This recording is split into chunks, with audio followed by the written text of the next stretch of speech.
गरगदुआ court complex के अंदर आज लाइफ का एक मेमोरेबल पार्ट है जो सिक्योर हो रहा है। और यहाँ पर हमारे सामने जो भावी अधिवक्ता कह दीजिए, अधिवक्ता तो हैं ही अपन, इनमें से भावी जज साहब के चेहरे भी मिलेंगे। और मैं यकीन के साथ कह सकता हूँ कि जो एक प्रैक्टिकल सिनेरियो कोर्ट कॉम्प्लेक्स के अंदर के स्टूडेंट सीखता है ना, वो शायद लाइफ के किसी कॉलेज के अंदर नहीं सीख सकता। सादर नमस्कार सर, सादर नमस्कार। It's my honour sir, it's my honour. So hello नमस्कार। अभी मैं गरगदुआ कोर्ट में हूँ और मेरे साथ में फॉर्चुनेटली मेरे साथ में Kirti Madan ma'am. My honour sir, my honour. नमस्कार सर, मेरा सौभाग्य सर। अरे सर प्लीज, मेरा सौभाग्य सर, मिलना चाह रहा था। मिला था मैं। अरे सर बिल्कुल बिल्कुल sir, welcome sir, welcome. Thank you so much. But sir कहीं कि जैसे यंग जो कैंडिडेट्स हैं अपने LLB पास आउट वगैरह, उनके लिए सर कोई एक ऐसा स्टेटमेंट जो कहीं कि उनकी लाइफ के लिए इंस्पिरेशनल है, उनको फॉलो करना चाहिए? क्योंकि गलतियां तो हम लोग करते हैं सर, बीइंग यंगस्टर हम लोग कहीं से हमसे त्रुटियां भी होती हैं। It is a message to my all the colleagues and that there should be a social ethic also beside the professional ethic. Offer them seats when you are sitting in the courtrooms. अगर young जो हम जितने भी candidates हैं, law aspirant हैं या judicial aspirant हैं, हम लोग LLB से ही कई बार बड़े बड़े ड्रीम देखना शुरू कर देते हैं। और उनमें से एक ड्रीम हमारा जुडिशरी भी होता है। बेंच के एंगल जब उनको अगर बेंच का उनको अगर उन्होंने मनोकामना लाइफ में बना रखी, ड्रीम बना रखा है, तो उनको इसे स्ट्रगल वाले पीरियड के अंदर वकालत के साथ उसको कैसे मतलब मैनेज करना चाहिए। तो अगर आप बेंच पे बैठना चाहते हैं, बेंच को प्रिजाइड करना चाहते हैं, तो कहीं कहीं बार के एंगल से भी और बेंच के एंगल से भी दोनों एंगल को समझना पड़ता है। तो कोर्ट प्रोसीडिंग को अच्छे से ऑब्जर्व करना चाहिए। कहीं की जुडिशरी जो है उसको हम कोई कैंपस प्लेसमेंट जैसा एंगल नहीं समझ सकते कि कितना पैकेज आएगा। अगर हम जुडिशरी को पैकेज से जोड़े, इसका मतलब हम जुडिशरी को एक जॉब समझ रहे हैं। अगर आप जुडिशरी को जॉब समझने लगे तो मतलब आप कहेंगे उसकी डिग्निटी का कंटेम्प्ट कर रहे हैं। अब कई बार यंग कैंडिडेट ये कहते हैं कि भाई हमको सीनियर जो है उस एंगल से नहीं सिखाते जिस एंगल से हम अपेक्षाएं लेकर कोर्ट के अंदर जाते हैं। सर इस बारे में आपसे आपका एक छोटा सा अनुभव जरूर जानना चाहता हूँ सर। एकलव्य ने, उदाहरण है, हमारा इतिहास भरा पड़ा है, द्रोणाचार्य ने एकलव्य को नहीं सिखाया था, एकलव्य ने खुद सीखा था, इच्छा थी। और रही बात कि जूनियर्स को कुछ देना चाहिए, नहीं, कोई भी बड़ा, सीनियर मीन्स बड़ा, उनसे बच्चों से बड़ा है, वो अपनी इच्छा से जरूर देता है, बिगर मांगे देता है। मांगने की आवश्यकता है ही नहीं, आवश्यकता होती ही नहीं है। लेकिन सीनियर भी जूनियर्स के ऊपर डिपेंड है। अगर किसी ने PF, जैसे कीर्ति मैम ने बताया था, टाइम से अगर PF दाखिल नहीं किया तो डांट किसको पड़ेगी? सीनियर्स को पड़ेगी। गलती किसकी?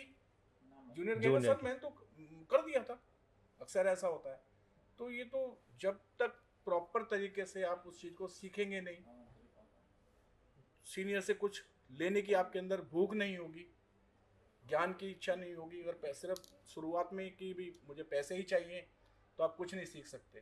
कि एक तो होता है गिव एंड टेक, रेस्पेक्ट हम जब देंगे तो वही रेस्पेक्ट हम अपने लिए गेन कर पाएंगे। This profession is not meant for earning. This profession is meant for delivering the justice to poor people also. और बहुत अच्छे लेवल के बैरिस्टर होते हैं, तो एक गरीब आदमी की बातें सुन रहे थे, इतने में उनका एक सेठ दोस्त आता है, उसका भी केस था नेक्स्ट डे, तो उसको कहते हैं आप बाहर बैठो, मैं पहले इनसे बात करूँ। तो जब वो बाहर जाने लगते हैं, वो इन द मीन टाइम उस गरीब आदमी से बात ख़त्म हो जाती है और वो कहता है बाबूजी फ़ीस, तो कह रहे आपको फ़ीस देने की ज़रूरत नहीं है, आप जाओ, मैं आपका काम फ्री में करूँ। जब वो सेठ जी अंदर आते हैं तो कहते हैं जी मैं जब भी आता हूँ तुम सबसे पहले कहते हो कि फ़ीस जमा कराओ बाहर, और उसके बाद आप मेरा केस करते हैं जबकि मैं तुम्हारा दोस्त हूँ। कह रहे ये जो बैलेंस है ये इसी वजह से बना हुआ है कि you can give but he can't pay. तो कहीं ना कहीं इस प्रोफेशन में दोनों ही चीज़ों को मद्देनज़र रखते हुए अपनी लाइफ में आगे बढ़ना है। क्योंकि हम भी कभी जूनियर थे, जूनियर है, अब आज सीनियर है आपके सामने पे। सबसे पहली ड्यूटी ये है कि अगर आपको अच्छा लॉयर्स बनना है तो सीनियर का रिगार्ड करेंगे। दूसरी चीज़ ये है आपको वर्क जो करना है वो मुंशी के स्टेप से उठाना है। अगर आपने मुंशी के तरीके से काम करना शुरू कर दिया तो आप एक अच्छे लॉयर बनेंगे। जूनियर एक एसोसिएट भी होता है, वो भी बहुत इंपॉर्टेंट होता है हमारे लिए, तो वो आपको वो इम्पोर्टेंस अपनी बनानी है। ये जो कोर्ट में टर्म यूज होती है ना, इसमें और बुक्स में बहुत डिफरेंस है। यहाँ पर वैसे कीर्ति मैम ने आप लोगों को एक अच्छा हिंट भी दिया है, शायद आप लोगों ने ऑब्जर्व किया कि नहीं किया, और नहीं कर रहे हैं तो मैम की इस वीडियो को वापस थोड़ा सा बैक क्लिक कीजिएगा। अपने सीनियर को अपने काम से खुद पर इतना डिपेंडेंट बना लो कि वो आपके बिना रह ना सके। अच्छा तो कैमरा ऐसा भी फोकस होता करो, दूसरा खुफिया रास्ता। मतलब ज़रूरी नहीं है कि आप जिन सीनियर के साथ में हो सिर्फ वही आपको कोऑपरेट करेंगे। अगर आप बिल्कुल एकदम डिसिप्लिन तरीके से कोर्ट प्रोसीडिंग को डील करते हैं और अगर आप प्यार से और रेस्पेक्ट के साथ किसी दूसरे सीनियर को भी पूछेंगे तो उस समय वो बकायदा कोऑपरेट करते हैं, है ना?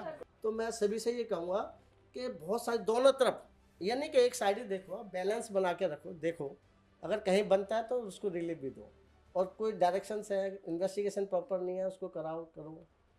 तो ये सारी चीज़ मैं जुडिशरी पॉइंट ऑफ व्यू से कह रहा हूँ, जिस दिन भी आप सब बन जाएं, जिनमें कोई भी बने, तो आज की मीटिंग को और इन चेहरों को ना भूलें। तो always pay respect and regards to all of us. तो ये मेरी आप लोगों से मैं इनको भूलने भी नहीं दूंगा। ये वाला पल, ये मोमेंट जो है कभी नहीं भूल पाएंगे। तो मुझे अब ना एक यंग बंदे के, यंग एडवोकेट के एंगल से बताओ सर कि आपने किन प्रॉब्लम को, चीज़ों को फेस किया जो उसको आप चाहते हो कि दूसरे कैंडिडेट भी उसको ओवरकम करें। तो अभी जो एस्पिरेंट्स हैं और जो न्यू कैंडिडेट्स LLB करके एनरोल करते हैं, तो उनके माइंड में एक मिथ है कि सेकंड जनरेशन लॉयर के लिए बहुत सारी अपॉर्चुनिटीज़ होती हैं। लेकिन जो लोगों के दिमाग में एक मिथ होता है कि भी क्लाइंट भी मिलते हैं सेकंड जनरेशन लॉयर को, चैम्बर भी मिलता है, काम भी मिलता है, सीट भी मिलती है बैठने के लिए, गाड़ी भी मिलती है, और कोर्ट में खड़े रहने के लिए मुंशी भी मिलता है। ऐसा नहीं है, वो सब आपको खुद कमाना पड़ता है। खुद कमाना पड़ता है। और आपने एक बात बहुत अच्छे से कही कि डैडी मेरे को आपकी रोटी में से हिस्सा नहीं चाहिए, मेरे को अलग रोटी बनानी है। बात वाकई बहुत बेहतरीन है। आपके अंदर भी एक एक्साइटमेंट है कि हर वकील का कोई ना कोई एक ऐसा एक केस होता है जो कहेंगे उसके लिए बेस्ट भी होता है, जिसको वो कभी भूल नहीं पाता है। तो आज सर इस मोमेंट पे मैं आप लोगों से भी जानना चाहता हूँ कि कहीं की अपनी प्रैक्टिस के दौरान कोई एक ऐसा कोई केस रहा अपार्ट फ्रॉम दिस सर, मतलब हम लोग यंगस्टर जो हैं आपके अंदर अपना एक भविष्य देख रहे हैं, तो कोई ऐसा ही कोई केस जो आपको मतलब कहीं यादगार रहा वगैरह, कोई ऐसा इंसिडेंट अगर आप प्लीज़ साथ में शेयर करना चाहें। तो उसी के साथ मैं पूरी करकतुम बार को स्पेशली थैंक यू कहता हूँ। And sir specially thanks to all of you, क्योंकि कहीं न कहीं सर आपकी बदौलत एक आज एक वो नॉलेज मिला है जो हमको मैं किताबों में से नहीं सिखा पाता। हम लोग सर कई बार IPC CRPC एक बार क्या हर बैच में 10 बार करा देते हैं, लेकिन जो प्रैक्टिकल चीज़ रह जाती है सर वो पेंडिंग रह जाती है। तो I specially from the bottom of my heart sir thank you so much sir. Talented तो हो सकता है जो हमसे पूरा खाली थ्योरेटिकली पढ़ के आ रखा है, और एक्सपीरियंस वो जो हमारे साथ साथ इन सबसे पढ़ के आ रखा है। सो एक बार क्लैपिंग होनी चाहिए एक्सपीरियंस के लिए।